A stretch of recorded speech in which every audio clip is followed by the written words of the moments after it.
Assalamualaikum warahmatullahi wabarakatuh. Halo teman-teman semuanya. Pada kesempatan kali ini, kami dari kelompok 6 Rombel Perpajakan A 2019 akan mempresentasikan salah satu materi dari mata kuliah SPI Sektor Publik, yakni mengenai pengendalian penganggaran sistem pengendalian intern pemerintah. Nah, sebelumnya, izinkan saya memperkenalkan anggota kelompok 6 terlebih dahulu. Yang pertama ada saya sendiri, Dini Susilo dengan NIM belakang 037. Lalu ada Salsa Putri Arloka dengan NIM belakang 038. Yang selanjutnya ada Cicayani dengan NIM belakang 044. Lalu ada Yulfa Aulia dengan NIM belakang 089. Yang selanjutnya ada Vita Ulfa dengan NIM belakang 127. Lalu ada Ananda Dian dengan NIM belakang 149. Dan yang terakhir ada Bayu Rahardian dengan NIM belakang 190. Nah, pada kali ini, topik pembahasan kita pada hari ini yakni yang pertama mengenai pengertian penganggaran. Lalu yang kedua mengenai undang-undang terkait anggaran publik, yang ketiga mengenai fungsi penganggaran, yang keempat karakteristik anggaran publik, lalu yang kelima tujuan penganggaran, yang keenam prinsip penganggaran, yang ketujuh jenis-jenis penganggaran, yang kedelapan sistem penyusunan anggaran publik, lalu yang kesembilan yakni mengenai siklus penganggaran publik, yang ke-10 teknik penganggaran sektor publik, dan pembahasan yang terakhir yakni mengenai teknik pengendalian penganggaran publik. Nah, di sini saya, Dini Susilo dengan di belakang 037 akan membawakan materi yang pertama, yakni mengenai pengertian penganggaran. Jadi, anggaran merupakan elemen sistem pengendalian manajemen yang berfungsi sebagai alat perencanaan dan pengendalian agar manajer dapat melaksanakan kegiatan organisasi secara lebih efektif dan efisien. Nah, di sini anggaran pada sektor publik terkait dengan proses penentuan jumlah alokasi dana untuk tiap-tiap program dan aktivitas dalam satuan moneter yang menggunakan dana milik rakyat. Nah, di sini anggaran juga dikaitkan dengan fungsi-fungsi dasar manajemen yang meliputi fungsi perencanaan, koordinasi, dan pengawasan. Jadi di sini, bila anggaran dihubungkan dengan fungsi dasar manajemen, maka anggaran meliputi fungsi perencanaan, mengarahkan, mengorganisasikan, dan mengawasi setiap satuan dan dalam bidang-bidang organisasi di dalam suatu badan.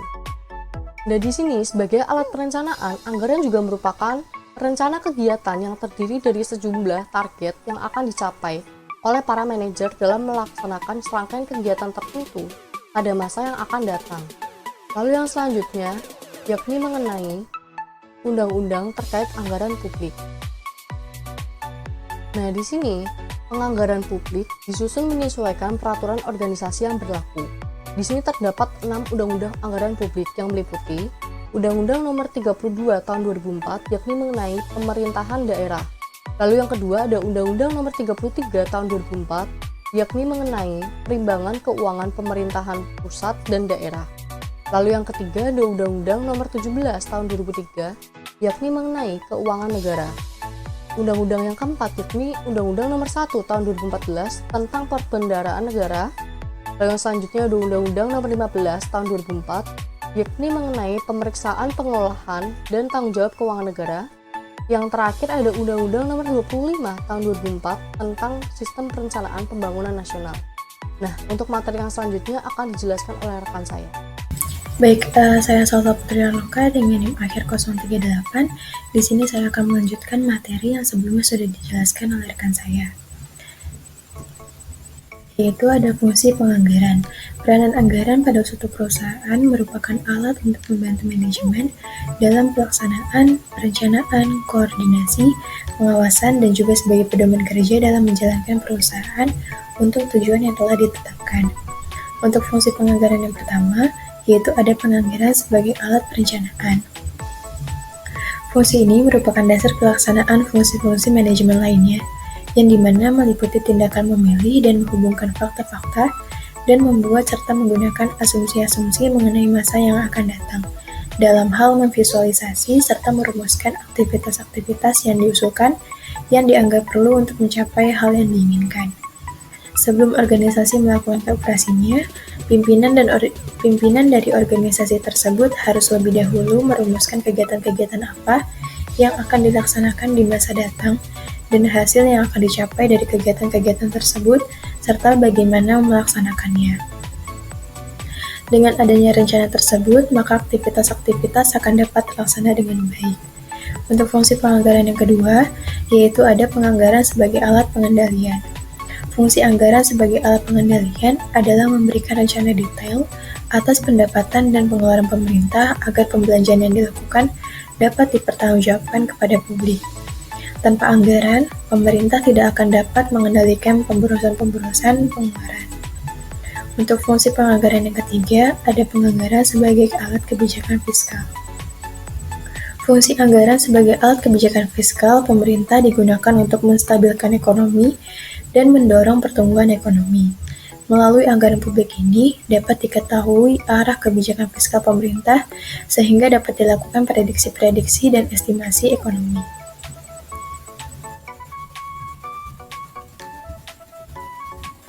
Untuk fungsi penganggaran yang keempat, yaitu ada penganggaran sebagai alat politik. Pada sektor publik, fungsi anggaran adalah alat politik sebagai bentuk komitmen eksekutif dan kesepakatan legislatif atas penggunaan dana publik untuk kepentingan tertentu. Oleh karena itu, pembuatan anggaran publik membutuhkan political will, coalition building, keahlian berorganisasi, dan pemahaman prinsip manajemen keuangan publik oleh para manajer publik. Untuk fungsi penganggaran selanjutnya, ada penganggaran sebagai alat koordinasi. Fungsi koordinasi menuntut adanya keselarasan tindakan bekerja dari setiap individu atau bagian dalam organisasi untuk mencapai tujuan, atau dapat dikatakan bahwa untuk menciptakan adanya koordinasi diperlukan perencanaan yang baik, yang dapat menunjukkan keselarasan rencana antara satu bagian dengan bagian lainnya. Untuk fungsi penganggaran yang terakhir, yaitu ada penganggaran sebagai pedoman kerja. Anggaran merupakan suatu rencana kerja yang disusun sistematis dan dinyatakan dalam unit moneter.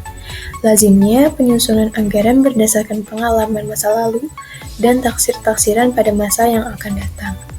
Maka, ini dapat menjadi pedoman kerja bagi setiap bagian dalam organisasi untuk menjalankan kegiatannya.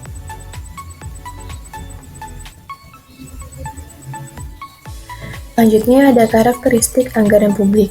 Anggaran publik memiliki beberapa karakteristik, diantaranya anggaran dinyatakan dalam kekuatan keuangan, dalam kesatuan keuangan dan satuan non-keuangan. Kemudian anggaran umumnya mencakup jangka waktu tertentu, yaitu 1 atau beberapa tahun. Yang ketiga, anggaran berisi komitmen atau kesanggupan manajemen untuk mencapai sasaran yang ditetapkan. Yang keempat, usulan anggaran ditelaah dan disetujui oleh pihak berwenang yang lebih tinggi dari penyusun anggaran. Untuk karakteristik anggaran yang terakhir, yaitu anggaran yang telah disusun hanya dapat diubah dalam kondisi tertentu. Baik, untuk materi selanjutnya akan disampaikan oleh rekan saya. Assalamualaikum warahmatullahi wabarakatuh. Sebelumnya perkenalkan, saya Cica Yani dengan IMAHIR 044. Di sini saya akan melanjutkan materi pemaparan dari teman saya mengenai prinsip penganggaran. Jadi prinsip penganggaran itu ada 5. Yang pertama ada transparansi dan akuntabilitas, yang kedua ada disiplin, yang ketiga ada keadilan, yang keempat ada efisien dan efektif, dan yang terakhir ada disusun dengan pendekatan kinerja. Saya akan menjelaskan lebih rinci lagi mengenai prinsip-prinsip ini. Yang pertama yaitu ada prinsip transparansi dan akuntabilitas. Jadi maksudnya yaitu anggaran itu harus dapat menyajikan informasi yang jelas mengenai tujuan, sasaran hasil, dan manfaat yang diperoleh masyarakat dari suatu kegiatan atau proyek yang dianggarkan. Selanjutnya ada penganggaran itu memiliki prinsip disiplin. Maksudnya yaitu penganggaran pengeluaran itu harus didukung dengan adanya kepastian ketersediaan penerimaan dalam jumlah yang cukup dan tidak dibenarkan untuk melaksanakan kegiatan atau proyek yang belum atau tidak tersedia anggarannya. Atau dengan kata lain, bahwa penggunaan setiap pos anggaran itu harus sesuai dengan kegiatan atau proyek yang diusulkan, seperti itu. Selanjutnya yaitu ada penganggaran itu harus berprinsip adil. Maksudnya yaitu mengalokasikan penggunaan anggaran secara adil tanpa diskriminasi dalam pemberian pelayanan. Karena pendapatan itu pada hakikatnya diperoleh melalui peran serta karyawan secara keseluruhan. Selanjutnya yaitu ada penganggaran harus berprinsip efektif dan efisien. Maksudnya yaitu dalam menyusun anggaran itu hendaknya dilakukan dengan berlandaskan asas efisiensi, tepat guna, tepat waktu pelaksanaan, dan penggunaannya itu dapat dipertanggungjawabkan.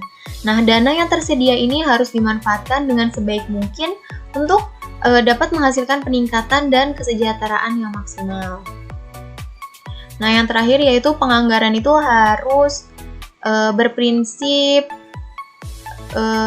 disusun dengan pendekatan kerja. Jadi maksudnya yaitu anggaran yang disusun itu dengan pendekatan kinerja, mengutamakan upaya hasil kerja atau output atau outcome dari perencanaan alokasi biaya atau input yang telah ditetapkan. Jadi hasil kerjanya itu harus sepadan atau harus lebih besar dari inputnya yang telah ditetapkan. Nah, selain itu harus mampu menumbuhkan profesionalisme kerja di setiap unit kerja yang terkait. Selanjutnya saya akan menjelaskan juga mengenai jenis-jenis penganggaran. Jadi jenis-jenis penganggaran itu ada 6. Yang pertama yaitu ada line item budgeting, yang kedua ada incremental budgeting, yang ketiga ada planning programming budgeting system, yang keempat ada zero based budgeting, yang kelima ada performance budgeting, dan yang terakhir atau yang keenam yaitu ada medium term budgeting framework. Nah, di sini saya akan menjelaskan lebih detail lagi mengenai jenis-jenis penganggaran tersebut. Baik, yang pertama kita mulai dari line item budgeting. Apa sih line item budgeting? Jadi line item budgeting ini merupakan proses penyusunan anggaran yang didasarkan pada dan dari mana serta dari mana asal anggaran tersebut dan untuk apa dana tersebut itu digunakan. Nah, itemnya ini dikelompokkan berdasarkan departemen atau biaya atau area mana yang memakai dana perusahaan dalam jumlah yang besar. Nah, line item budgeting ini juga dapat menunjukkan perbandingan informasi keuangan dalam periode ekonomi masa lalu, masa kini, dan masa depan. Nah, jenis anggaran atau line item budgeting ini dianggap proses penyusunan anggaran paling tua sehingga memunculkan kelemahan. Namun di samping adanya kelemahan tersebut, proses penyusunan anggaran menggunakan jenis line item budgeting ini sangat populer karena mudah untuk dilaksanakan atau mudah untuk diterapkan seperti itu. Nah, berikut adalah contoh dari line item budgeting ya. Jadi diperkirakan dari tabel tersebut itu diperkirakan sesuai dengan Wisconsin Public Library pada tahun 2005 dengan anggaran minimum operasionalnya itu sebesar $60.000 ya. Nah, dari tabel tersebut kita itu bisa membandingkan informasi keuangan pada periode masa lalu di mana periode masa lalu dari contoh tersebut itu adalah 2005 ya, tahun 2005. Dan periode masa sekarangnya itu 2006, dan untuk periode di masa yang akan datang atau masa depannya itu pada tahun 2007. Jadi dari contoh tersebut atau contoh ini tuh kita bisa melihat atau bisa membandingkan informasi keuangan pada periode masa lalu, masa sekarang, dan masa depan. Dimana kita bisa melihat ya pada tahun 2005 ini total operating income yang sebenarnya yaitu sebesar $60.000, pada tahun 2006 untuk anggaran total operating income sebesar $61.650, dan anggaran 6 bulan pertama pada tahun 2006 yaitu total operating income-nya sebesar $59.980.000, dan untuk estimasi tahun akhir 2006 dengan total operating income-nya ini sebesar $61.650, dan untuk permintaan anggaran pada tahun 2007 yaitu total operating income-nya sebesar $63.000.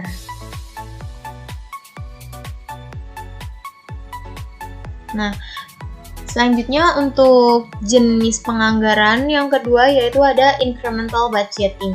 Apa sih yang dimaksud dengan incremental budgeting? Jadi incremental budgeting ini merupakan sistem anggaran belanja yang belanja dan pendapatan yang memungkinkan terjadi revisi selama tahun berjalan dan sebagai dasar untuk menentukan usulan anggaran periode di tahun yang akan datang. Nah, dalam sistem anggaran atau dalam sistem incremental budgeting ini, anggaran di masa kini itu digunakan sebagai dasar untuk memunculkan asumsi apakah anggaran ditambahkan atau dikurangkan dari jumlah dasar demi memunculkan anggaran yang terbarukan. Jadi misal anggaran tahun sekarangnya ini $60.000 ya. Bisa jadi untuk di masa yang akan datang atau tahun depannya itu kita bisa mengurangkan atau menambahkan. Jadi bisa yang tadinya $60.000 bisa jadi $50.000 atau enggak bisa jadi $65.000 seperti itu. Nah, angka yang berada di pos pengeluaran merupakan pembanding atau kenaikan dari angka di periode sebelumnya. Mungkin cukup sekian pemaparan dari saya, kurang lebihnya mohon maaf. Materi selanjutnya akan disampaikan oleh teman saya. Terima kasih.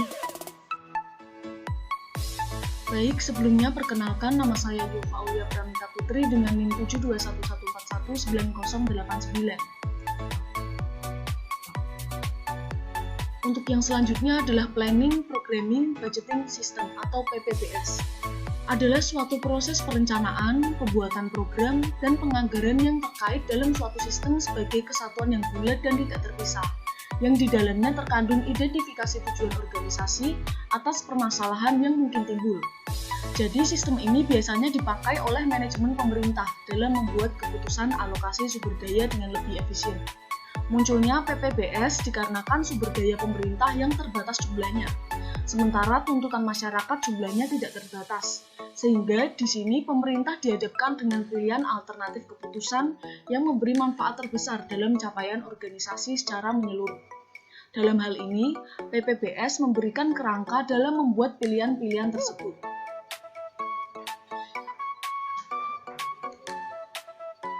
Untuk yang selanjutnya ada langkah-langkah implementasi PPBS yang terdiri atas yang pertama, menentukan tujuan umum organisasi serta tujuan unitnya dengan jelas. Untuk yang selanjutnya, mengidentifikasi program-program dan kegiatan untuk mencapai tujuan yang telah ditetapkan sebelumnya. Yang selanjutnya, mengevaluasi berbagai alternatif program. Jadi di sini di dalamnya itu ada menghitung biaya manfaat dari tiap program. Lalu yang selanjutnya, pemilihan program dengan manfaat besar dan biaya yang kecil. Dan yang terakhir adalah mengalokasikan sumber daya ke dalam seluruh program yang telah disetujui.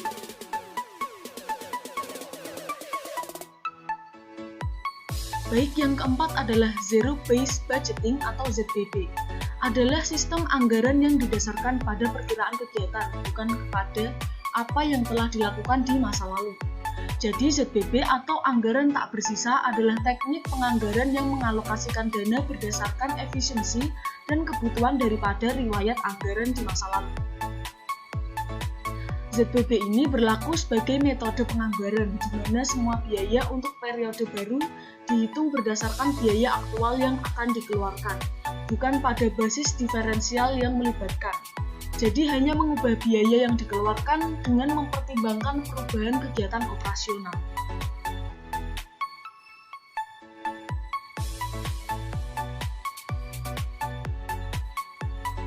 Untuk yang selanjutnya ada 3 langkah penyusunan ZBB yang terdiri atas yang pertama ada identifikasi unit keputusan, di mana di dalamnya itu mengidentifikasi tugas apa saja yang telah diterima atau diterima. Untuk yang kedua adalah membangun paket keputusan yang isinya adalah menemukan cara dan sarana untuk menyelesaikan tugas serta mengevaluasi solusi, menyelesaikan tugas dan mengevaluasi alternatif sumber dana. Dan yang ketiga adalah mereview peringkat paket keputusan, di mana di dalamnya menetapkan angka dan prioritas yang dianggarkan. Baik, untuk yang selanjutnya dijelaskan oleh teman saya. Terima kasih. Baik, saya Vital Vanderul Farida dengan NIM Mahir 127. Di sini saya akan melanjutkan presentasi. Nah, berbicara terkait dengan jenis-jenis anggaran, Di sini jenis anggaran yang kelima yaitu berkaitan dengan performance budgeting. Yang mana performance budgeting ini adalah sistem anggaran yang berorientasi pada output atau hasil suatu organisasi dan berkaitan erat dengan visi, misi, dan perencanaan strategis pada organisasi tertentu. Nah, jika anggaran tidak efektif dan tidak berorientasi pada kinerja, maka akan menggagalkan rencana yang telah disusun. Anggaran ini mengalokasikan sumber daya pada program, bukan pada unit organisasi semata, yang menggunakan output measurement sebagai indikator dari kinerja organisasi. Nah, menurut Mardiasmi, 2002, pendekatan penyusunan anggaran berbasis kinerja disusun untuk mengatasi berbagai kelemahan yang disebabkan oleh tidak adanya tolak ukur yang dapat digunakan untuk mengukur kinerja dalam pencapaian tujuan dan sasaran pelayanan publik. Nah, anggaran dengan pendekatan kinerja sangat menekankan konsep value for money dan pengawasan atas kinerja output.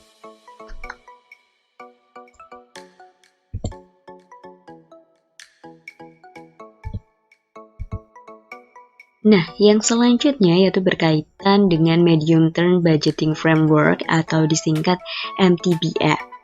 Nah, di sini MTBF ini adalah suatu kerangka strategis kebijakan pemerintah tentang anggaran belanja untuk departemen dan lembaga pemerintah non-departemen. Nah, kerangka ini memberi tanggung jawab yang lebih besar pada departemen untuk menetapkan alokasi dan penggunaan sumber dana pembangunan. Keberhasilan dari sistem ini bergantung pada mekanisme pengambilan keputusan anggaran secara agregat yang didasarkan pada skala prioritas.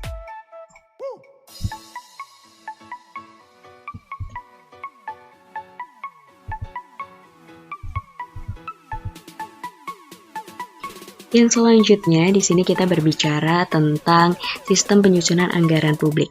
Nah, dalam sistem penyusunan anggaran yang baik akan menghasilkan anggaran yang berkualitas dan sesuai dengan harapan dan perencanaan. Perencanaan merupakan salah satu fungsi manajemen. Berhasil atau gagalnya pencapaian tujuan yang telah ditetapkan bergantung pada perencanaan. Nah, penyusunan anggaran memiliki peran penting dalam kaitannya pengalokasian biaya agar mewujudkan anggaran yang dapat membiayai semua kebutuhan program dan realisasinya dapat sesuai dengan anggaran yang ditetapkan. Sistem penyusunan anggaran di Indonesia pada awalnya mengikuti sistem anggaran tradisional atau disebut juga dengan traditional budgeting system, yang mana sistem penganggaran ini lebih menekankan pada aspek pelaksanaan yang mementingkan hak setiap departemen atau lembaga sesuai dengan objek dan sudah dibenarkan oleh peraturan dan prosedur yang berlaku. Nah, untuk memperbaiki sistem penganggaran digunakan sistem anggaran New Public Management yang berfokus pada manajemen berbasis kinerja dengan tidak hanya berorientasi pada pengukuran input atau output saja, namun juga pengukuran outcome. Penganggaran program, sistem perencanaan, dan penganggaran terpadu dan penganggaran berbasis nol. Sistem penyusunan ini menuntut pemerintah untuk memberikan pelayanan yang efektif, efisien, dan pemangkasan biaya.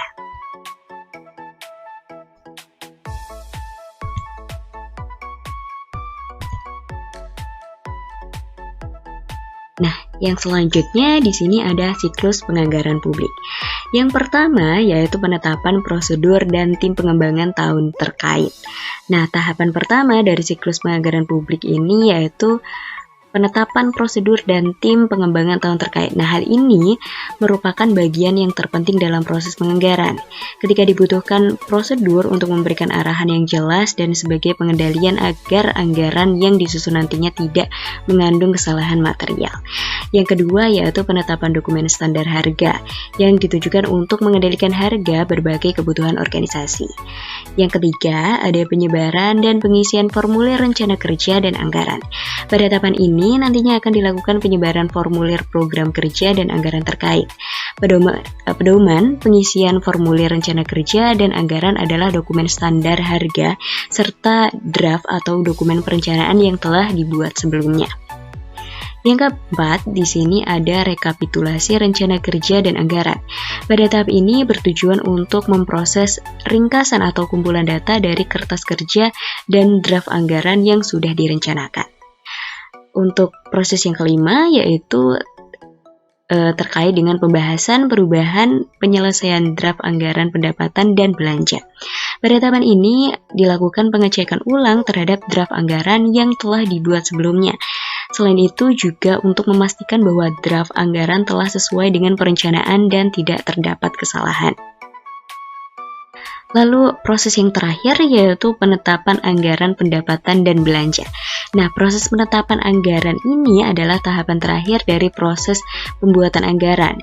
Dalam pembuatan anggaran periode berikutnya nanti kembali lagi ke tahapan yang pertama. Jadi ini adalah proses yang terakhir, nanti kembali lagi ke yang pertama gitu. Jadi kembali ke penetapan dan tim pengembangan tahun terkait seperti itu.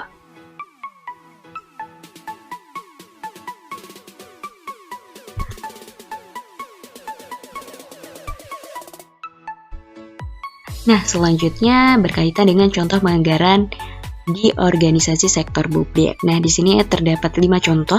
Yang pertama ada pemerintah pusat, yang kedua ada pemerintah daerah, yang ketiga ada lembaga swadaya masyarakat atau disingkat juga dengan LSM, yang keempat ada yayasan, dan yang kelima ada partai politik. Baik, perkenalkan nama saya Ananda Dian dengan NIM belakang 149. Di sini saya akan menjelaskan tentang teknik penganggaran sektor publik. Yang pertama, pendekatan fungsional. Rangka berpikir dari System of National Account telah merekomendasi pandangan pembatasan karakter anggaran berikut. Yang pertama, kemandirian penyelenggaraan fungsi organisasi sektor publik. Yang kedua, diawali dengan batasan kemampuan organisasi menanggung pengeluaran untuk kesejahteraan masyarakat. Apabila pengeluaran yang ditanggung adalah seluruhnya, maka organisasi memegang kendali penuh. Sedangkan jika ditanggung sebagian, maka organisasi bekerja dalam mekanisme kolaborasi. Kondisi ini akan berpengaruh terhadap proses penyusunan anggaran dari berbagai kepentingan formal, kepentingan hukum, dan kepentingan legislatif. Kemudian, kepentingan formal adalah refleksi anggaran sebagai produk dari suatu entitas mandiri. Kepentingan hukum merupakan pemberi makna yang solid bagi anggaran suatu entitas tertentu. Sebagai produk hukum, kepatuhan dalam melaksanakan anggaran dapat dijamin. Selanjutnya, alokasi anggaran dapat dikatakan efektif apabila bisa menyeimbangkan berbagai permintaan dalam organisasi, baik dari organisasi sektor swasta maupun sektor publik, dan strategi pencapaian tujuan yang telah ditetapkan. Semua kebijakan ekonomi sektor publik selalu dihadapkan dengan berbagai variabel yang dinamis, seperti pergerakan harga dan arah perekonomian. Dengan begitu berarti, unsur-unsur ketidakpastian tidak dapat dihilangkan, namun dapat diminimalkan oleh kapabilitas manajemen keuangan, unit kerja, dan inisiatif unit pemegang otoritas. Jadi dapat disimpulkan bahwa kesuksesan pelaksanaan anggaran ditentukan oleh kebijakan keuangan secara menyeluruh ditentukan oleh lembaga setingkat bagian atau lembaga pelaksana tertinggi. Kesuksesan anggaran sangat ditentukan oleh dukungan politis berbagai lembaga dan akurasi perencanaan terutama penganggaran dipengaruhi oleh teknik review perakiraan anggaran. Selanjutnya yaitu pendekatan pengambilan keputusan. Jika ditinjau dari aspek ekonomi, penyusunan, dan analis anggaran, informasi dan komunikasi harus disaring dalam besaran ekonomi yang diartikan sebagai wujud kesejahteraan masyarakat. Dalam praktiknya, anggaran merupakan proses pengambilan keputusan tentang kehidupan dan tujuan organisasi. Proses anggaran biasanya mempunyai standar prosedur, sementara pengambilan keputusan merupakan proses gabungan dari unsur-unsur disiplin ilmu ekonomi, politik, psikologi, dan administrasi publik. Selanjutnya, pendekatan psikologi atau motivasi.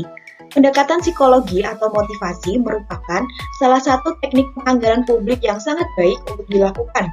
Psikologi atau motivasi bukan saja merupakan ilmu yang membahas tentang kejiwaan manusia saja, namun secara luas, ilmu ini juga mempelajari perekrutan dan penyeleksian pegawai, evaluasi kinerja pegawai, pelatihan pegawai, kepemimpinan, motivasi, dan kepuasan kerja, psikologi organisasi, kondisi pekerjaan, keselamatan dan kesehatan pegawai, tekanan di tempat kerja, psikologi industri, ataupun psikologi konsumen atau masyarakat. Kemudian, pendekatan yang terakhir adalah pendekatan lingkungan yang berkesinambungan. Menurut Soraya A. Afif, manajer program ekosistem wahana lingkungan hidup, setidaknya ada 4 jenis biaya dari dampak pencemaran terhadap lingkungan yang ditanggung oleh masyarakat, yaitu yang pertama ada damage cost, yaitu biaya akibat dampak langsung dan tidak langsung dari limbah seperti meningkatnya berbagai penyakit, matinya habitat air, dan terganggunya reproduksi makhluk hidup. Kemudian, avoidance cost, yaitu biaya ekonomi dan sosial dalam kaitannya dengan berbagai upaya untuk menghindari dampak pencemaran yang terjadi. Kemudian ada abatement cost, yaitu biaya yang dikeluarkan untuk menjaga atau mengurangi tingkat pencemaran seperti memasang peralatan pengolah limbah atau penggunaan teknologi bersih lingkungan. Yang terakhir ada transaction cost, yaitu biaya sumber daya yang digunakan untuk melakukan penelitian, perencanaan, pengelolaan, dan pemantauan pencemaran. Terima kasih, sekian dari saya. Untuk materi selanjutnya akan dijelaskan oleh teman saya. Terima kasih. Sebelumnya perkenalkan, saya Bayu Rahadian Sudijaya dengan NIM belakang 190 akan melanjutkan presentasi dari teman saya yang sebelumnya, yaitu tentang teknik pengendalian penganggaran publik.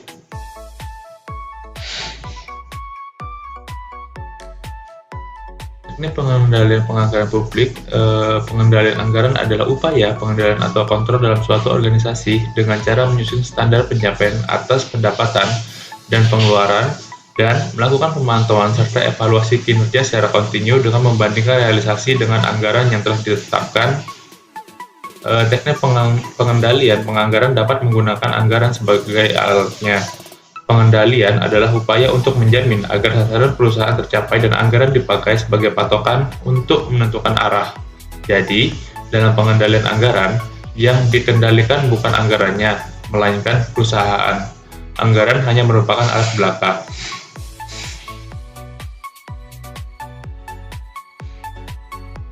Terdapat 4 aspek dalam sistem pengendalian anggaran, yaitu organisasi peranggaran, prosedur penyusunan anggaran, jangka waktu anggaran, dan macam-macam anggaran. Pengendalian penganggaran publik dapat dilakukan dengan cara, yaitu yang pertama, membandingkan kinerja aktual dengan kinerja yang dianggarkan. Yang kedua, menghitung selisih anggaran atau favorable dan unfavorable variance. Selanjutnya yang ketiga, menemukan penyebab yang dapat dikendalikan atau controllable dan tak dapat dikendalikan atau uncontrollable atas suatu variance. Dan yang terakhir adalah merevisi standar biaya atau target anggaran untuk tahun berikutnya.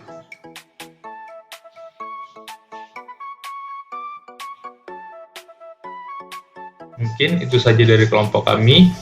Mohon maaf jika ada kesalahan. Terima kasih atas perhatiannya. Wassalamualaikum warahmatullahi wabarakatuh.